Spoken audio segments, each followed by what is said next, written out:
ഈ കിരീടം ഉയർത്തുന്നവർ ഇന്ത്യൻ ടീമിൻ്റെ T20 ടീമിൻ്റെ ക്യാപ്റ്റനാകുമോ? അതാണ് ചോദ്യം. അതിന് എത്രത്തോളം സാധ്യതയുണ്ട്? ഗില്ലിനെ കുറിച്ച് നമുക്കറിയാം.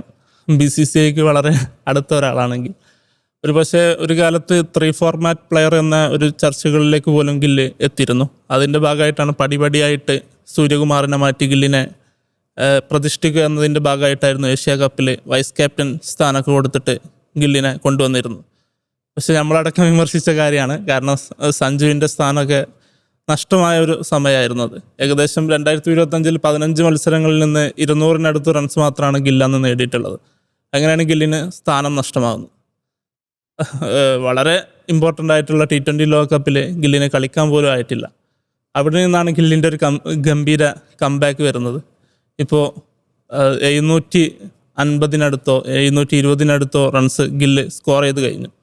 ക്യാപ്റ്റൻസിയിലും വളരെ മികവാർന്ന പ്രകടനമാണ് കാഴ്ചവെക്കുന്നത്. ബോളർമാരുടെ കാര്യത്തിലും ഇപ്പോൾ MSK പറഞ്ഞ പോലെ സ്പിന്നർമാരെ ഡീൽ ചെയ്യുന്ന കാര്യത്തിൽ മാത്രമാണ് ആൾക്കൊരു കൺഫ്യൂഷൻ ഉള്ളത്.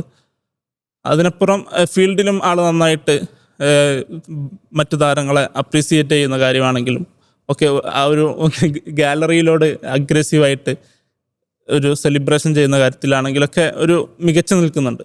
സോ ഗില്ല് കിരീടം നേടുകയാണെങ്കിൽ സഞ്ജുവിനും അതുപോലെ തന്നെ ശ്രേയസ് അയ്യരോടൊക്കെ സാധ്യത വളരെ കുറയുന്നതായിരിക്കും. ഗിൽ തന്നെയായിരിക്കും അടുത്ത ക്യാപ്റ്റൻ എന്നാണ് എനിക്ക് തോന്നുന്നത്. രജത് പാട്ടിദാറിൻ്റെ കാര്യം പറയുകയാണെങ്കിൽ ക്യാപ്റ്റൻ എന്ന നിലയിലേക്ക് ഏതായാലും ഇന്ത്യൻ ടീമിലേക്ക് വരുന്നുണ്ടാവില്ല. പക്ഷെ ഒരു താരമെന്ന നിലയിൽ ഒരു 3ാം സ്പോട്ടിലേക്കൊക്കെ തിലകിന് പകരമൊക്കെ പരീക്ഷിക്കാവുന്ന ഒരു താരം കൂടിയാണ് രജത് പാട്ടിദാർ. രജത്തിൻ്റെ ക്യാപ്റ്റൻസി എന്ന് പറയുമ്പോൾ വിരാട് കോഹ്ലിയെ പോലെയുള്ള ഒരു സ്റ്റാർ ഉള്ള ഒരു ടീമിൽ അത് ബാലൻസ് ചെയ്ത് കൊണ്ടുപോകുന്ന ഒരു ഇക്വേഷൻ സൃഷ്ടിക്കുക എന്ന് പറയുന്നത് വലിയൊരു കാര്യമാണ്.